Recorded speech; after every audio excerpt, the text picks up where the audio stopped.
بسم الله الرحمن الرحيم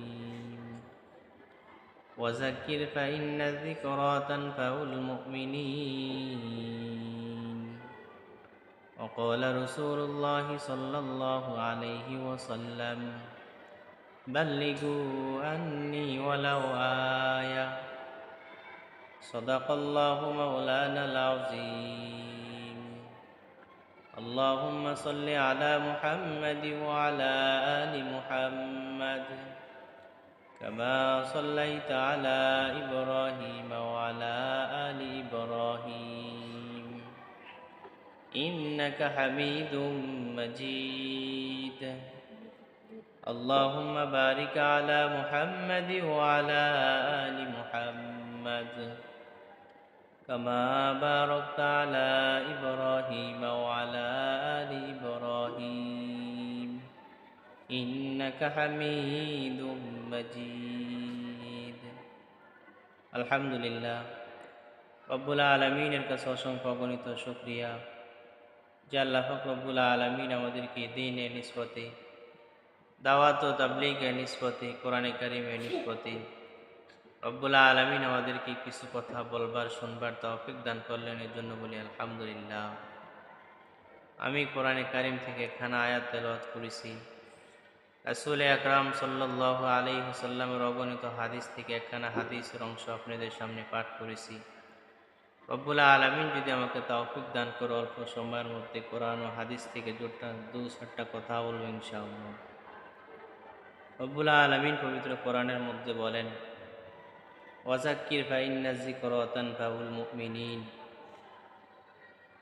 রব্বুল আলামিন আমার আপনার নবীকে ডাক দিয়ে বলেন, হে মুহাম্মদ সাল্লাল্লাহু আলাইহি ওয়াসাল্লাম, হে নবী, আপনি লোকদেরকে নসিহত করতে থাকুন, আপনি লোকদেরকে বলতে থাকুন, নসিহত করুন, কেননা নসিহত মুমিনদের জন্য ফায়দা পৌঁছাইবে।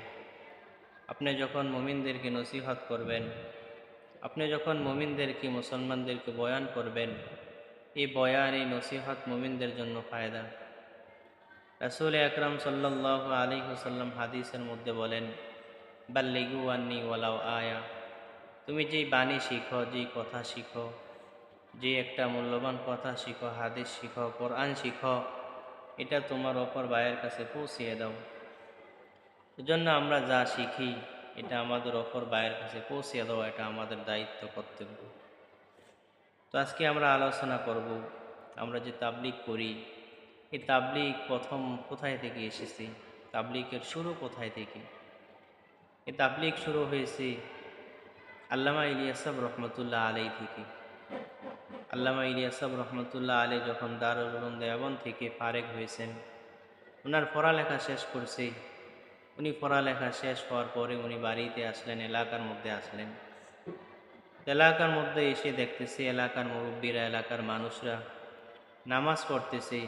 এলাকার মানুষের নামাজ, ওরা সব নামাজ পড়ে, কিন্তু নামাজের রুকু সিজদা এরকমভাবে তসবিহ তাহলিল ইবাদত ওদের কিছুই ঠিক না। তো আল্লামা ইলিয়াস রহমতুল্লাহ আলী বলেন, হায়রে, আমি তো দারুল উলুম দেওবন্দ থেকে বুখারী শরীফ শেষ করলাম, দারুল উলুম দেওবন্দ থেকে মুসলিম শরীফ শেষ করলাম, আমি তো দারুল উলুম দেওবন্দ থেকে আবু দাউদ শরীফ শেষ করলাম, নাসাই শরীফ শেষ করলাম, ইবনে মাজা শেষ করলাম, তোহাবি শরীফ শেষ করলাম, কিন্তু আমাদের এলাকার মানুষের যে অবস্থা, যে হালত, এটার জন্য তো আমি রব্বুল আলামিনের কাছে জবাবদিহি করতে হবে। ওনার মধ্যে যখন এই চিন্তা আসলো, ওনার মধ্যে যখন এই পেরেশানি আসলো, উনি একদিন আসরের নামাজ পড়ে মোরাকাবার মধ্যে বসলেন যে এদেরকে নিয়ে কি করা যায়, বা এলাকার মধ্যে কিভাবে দিনের দাওয়াত দেওয়া যায়, দিন পৌঁছানো যায়। উনি একদিন আসরের নামাজ পড়ে যখন এলাকার মধ্যে যখন এই চিন্তা করতেছে, আসরের নামাজের পরে আল্লাহ তাআলা ওনার দিলের মধ্যে এলকা দিলেন, দিলের মধ্যে একটা সান্ত্বনা দিলেন যে ইলিয়াস, এই মানুষদের জন্য একটা মাদ্রাসার ব্যবস্থা করো। ওটা হলো 3 দিনের মাদ্রাসা। এই মাদ্রাসার নাম হলো দাওয়াতে তাবলীগ। ওরা যখন দাওয়াত তাবলীগে যাবে, 3 দিনের জন্য সময় লাগাবে। 3 দিনের জন্য গিয়ে এই তাবলীগের মধ্যে কেউ নামাজ শিখবে, যতটুকু সম্ভব কোরআনে কারিম শিখবে, যতটা সম্ভব সূরা শিখবে, কারণ ওরা তো এখন বুড়া হয়ে গেছে, মুরব্বী হয়ে গেছে। ওরা এখন দারুল উলুম দেওবন্দ মাদ্রাসায় পড়তে পারবে না। এখন ওদের পড়ার সময় নয়।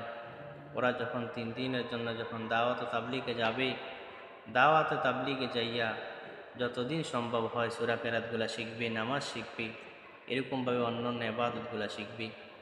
তো ইলিয়াস সাহেব রহমতুল্লাহ আলাইহির মনের মধ্যে যখন এই কথাটা আসলো, এলকাটা আসলো, ইলিয়াস সাহেব রহমতুল্লাহ আলাইহি বলেন যে আমি ওই দিনকার থেকে দাওয়াত ও তাবলীগের কাজ করা শুরু করেছি এবং মানুষের মধ্যে দিনের কথা বলা শুরু করেছি। ওখান থেকেই দাওয়াত ও তাবলীগের কাজ শুরু হয়েছে। তো দাওয়াত ও তাবলীগের মধ্যে গেলে মানুষের মধ্যে পরিবর্তন ঘটে, মানুষের মধ্যে দিনের বুঝ চলে আসে, মানুষের মধ্যে দিনের এরকমভাবে ইসলামের প্রতি ওরা দাবিত হয়। মৌলানা ইলিয়াস সাহেব রহমতুল্লাহ আলাইহি ওনার কিতাবের মধ্যে একটা ওকে এনেছেন যে একবার মিরাট শহরে, মিরাটে একটা জামাত পাঠাইছেন ইলিয়াস সাহেব রহমতুল্লাহ আলাইহি। তো ওখানে মানুষকে যখন যারা জামাতে গেছেন, দাওয়াত ও তাবলীগে গেছেন, মেহমান যখন নামাজের পরে এলান দেয় যে বাকি নামাজের পরে গুরুত্বপূর্ণ বয়ান হবে, সবাই বসবো, মেহমান এলান দেয় কিন্তু এলাকার মানুষ কেউই বসে না। এরকমভাবেই দাওয়াত ও তাবলীগের গাছতের জন্য যখন এলান দেয় তখন এই এলাকার মধ্যে কেউই বসে না, সবাই এলানের পরে নামাজের পরে বাড়িতে চলে যায়।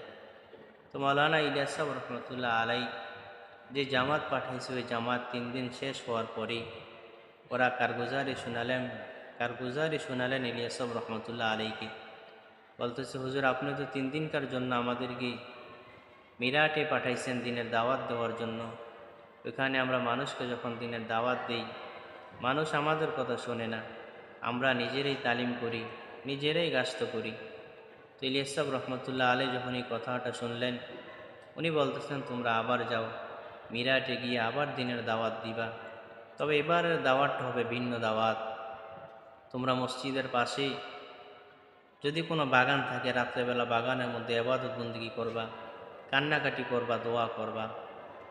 দ্বিতীয়বার যখন মিরাটে আবার জমাত গেলেন, জমাত যাওয়ার পরেই দাওয়াত ও তাবলীগে যারা গেছেন, রাত্রিবেলা জঙ্গলের মধ্যে ইবাদত বন্দেগী করতেছি, জঙ্গলের মধ্যে আল্লাহ তাআলাকে ডাকতেছি আর জোরে জোরে কান্নাকাটি করতেছি। তো ফজরের নামাজের পরেই ওই মিরাট শহরেই ফজরের নামাজের পরে যখন এলান করলেন দাওয়াত ও তাবলীগের মেহমানরা, ওই দিন এলাকার মানুষ কেউই মসজিদ থেকে নামে না, সবাই এলানের পরে মসজিদে বসে গেল। দাওয়াত ও তাবলীগের যিনি আমির, উনি বলতেছেন, ভাই আমরা দৈনন্দিন মসজিদে এলান দিই, আপনারা মসজিদ থেকে চলে যান, আমাদের কথা শুনেন না, আজকে কেন আপনারা এখানে বসে গেলেন?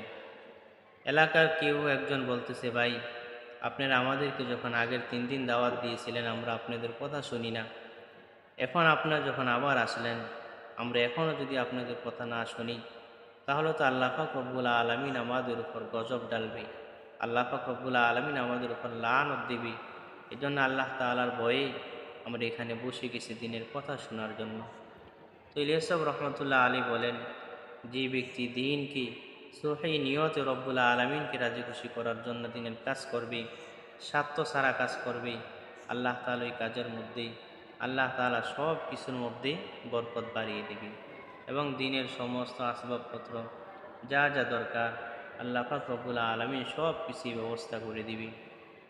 এরকমভাবে দাওয়াত ও তাবলীগে আরও ওয়াকিয়া পাওয়া যায় যে ইলিয়াস সাহেব রহমতুল্লাহ আলীর কাছে একবার কিছু হজরত মুআল্লিমিন এসে বলতেছে, হুজুর দোয়া করবেন, কিছু বাতিলের সাথে বহস করার জন্য আমরা চাইতেছি। তো ইলিয়াস সাহেব রহমতুল্লাহ আলী বলতেছে, শোনো, নবীদের তো এটা সিফত নয়, নবীদের সিফত হলো দাওয়াত দেওয়া, মানুষের কাছে দাওয়াত দেওয়া এবং ওদের জন্য দোয়া করা, দিনের কথা বলা। আল্লাহ পাক রব্বুল আলামিন তোদের কীভাবে হেদায়েত দিয়ে দিবে। ইলিয়াস সাহেব রহমতুল্লাহ আলাইহি যখন এই কথাগুলো বললেন, ওরা দিনের দাওয়াত দেওয়া শুরু করলো, আল্লাহ তাআলা ওদের মাঝে হেদায়েতের ব্যবস্থা করে দিল। এই জন্য যারা দিনের দাওয়াতের কাজ করবে, আল্লাহ পাক রব্বুল আলামিন বলেন যে আমি তাদেরকে সব কাজে সাহায্য করব। হযরত ইলিয়াস সাহেব রহমতুল্লাহ আলাইহি ওনার কিতাবের মধ্যে লেখে যে মৃত্যুর সময় উনি কয়েকজন মানুষদেরকে ডাক দিয়ে বলতেছেন, শোনো, মানুষ তো মৃত্যুর সময় পেরেশান হয়ে যায়, চিন্তা হয়ে যায়, যে আমি তো এখন মৃত্যুবরণ করব। আমার তো এখন আমলের কী অবস্থা আমার জানা নাই। আমার এরকমভাবে জীবনে যে কত নেক আমল করছি বা করি নাই কিছুই তো জানা নাই। এখন জানি রব্বুল আলমিনের কাছে কী নিয়ে হাজিরা দিতে হয় এটা তো আমার জানা নাই। তো ইলিয়াস সাহেব রহমতুল্লাহ আলী বলেন যে আমার মৃত্যুর সময় আমি আনন্দিত, কারণ আমি যে দিনের দাওয়াত মানুষের কাছে পৌঁছে দিয়েছি, আমি যে দিনের দাওয়াত মানুষের কাছে দিয়েছি, আল্লাহ পাক রব্বুল আলামিন যদি উসিলে আমাকে জান্নাত দেয় তাহলে আমি তো খুশি আর খুশি। এজন্য দিনের কাজ করতে হবে স্বার্থ ছাড়া। দিনের কাজ করতে হবে রব্বুল আলামিনকে রাজি খুশি করার জন্য। দাওয়াত ও তাবলীগের মাধ্যমে আল্লাহ পাক রব্বুল আলামিন অনেক মানুষকে হেদায়েতের রাস্তা দেখিয়ে দিয়েছে।